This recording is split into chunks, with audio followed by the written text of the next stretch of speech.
बेटा एनसीईआरटी का question number 6 कर रहे हैं। क्या कह रहा है? ABCD is a cyclic quadrilateral. तो साइक्लिक जैसे ही वर्ड देना वो आपको, तो क्वाड्रिलेटरल बना के एक सर्कल जरूर लगा दिया करो। क्यों लगा दिया करो सर्कल? क्योंकि सर्कल की काफी सारी और प्रॉपर्टीज भी यूज हो जाएंगी। Number one. नंबर टू कि भाई साइक्लिक है तो अपोजिट एंगल्स का सम भी 180 होगा। ये भी हमें प्रॉपर्टी बार बार यूज करनी होती है जब जरूरत हो तो। ठीक है।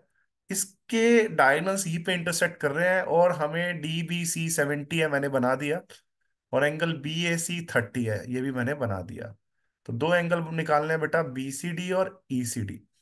तो अभी एक बच्चे ने बोला कि सर, देख रहे हो आप बीसी आर्क?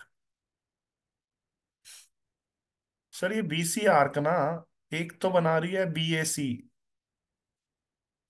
तो सर यही की यही BC arc remaining part of the circle पे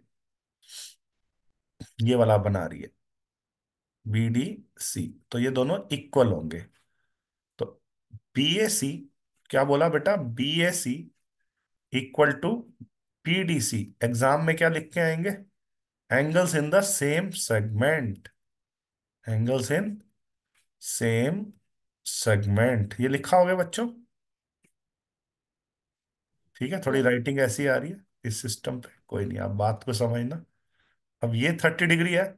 अब ये वाली ट्रायंगल देखो सब बच्चे, पी सी डी।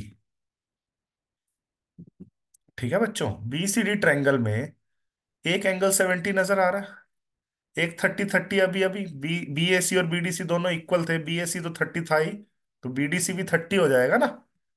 तो ये 30 है, एक 70 है इस ट्रायंगल में, एक 30 है। तो रिमेनिंग एंगल बीसीडी कितना रह गया? बचाओ बच्चों, बीसीडी रिमेनिंग एंगल 180 में से 70 और 30 माइनस करें तो 80 डिग्री रह गया। तो ये यस। हमारे कौन से पार्ट का आंसर आ गया एंगल बीसीडी निकालने का? वो आ गया 80 डिग्री। अब बड़े ध्यान से सुनना, इस क्वेश्चन में A B is equal to A C है। क्या बोला बेटा? इस क्वेश्चन में A B is equal to B C है, सॉरी ए सी नहीं है, ध्यान रखना। ए बी किसके इक्वल है बच्चों? बी सी के। तो अगर एक ट्रायंगल में दो साइड ए बी सी, एक ट्रायंगल नजर आ रही है, दो साइड ए बी और बी सी इक्वल है। अगर ये वाला एंगल 30 डिग्री है तो ये वाला एंगल भी, कौन से वाला? बी सी ए भी 30 डिग्री हो गया। बी सी डी कंप्लीट 80 है, उसमें से बी सी ए 30 हो गया। रीजन क्या है? A B is equal to B C है, तो angles opposite to equal side. तो हम क्या लिख के आएंगे? Angle B A C is equal to angle B C A. Reason क्या लिख के आएंगे बच्चों? Angles opposite to equal sides. तो बच्चों ये दोनों 30 30 डिग्री के आ गए।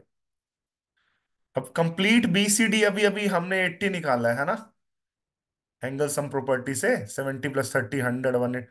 उसमें से कुछ पार्ट 30 अभी अभी निकाल लिया मैंने, है ना। बीसीए 30 डिग्री नहीं आया, और कंप्लीट बीसीडी 80 है। तो रिमेनिंग ए सी डी कितना रह गया बताओ बच्चों? 80 माइनस 30 कितना रह गया बच्चों? 50 डिग्री। तो ए सी डी कह लूं उस एंगल को या ई सी डी कह लूं, तो बात तो एक ही है ना। तो वो 50 डिग्री आ गया। 80 माइनस 30 50, तो दोनों आंसर आ गए। तो most most important, school level पे ये बहुत सारे एग्जाम्स में आएगा आपके, अलग अलग स्कूल्स में।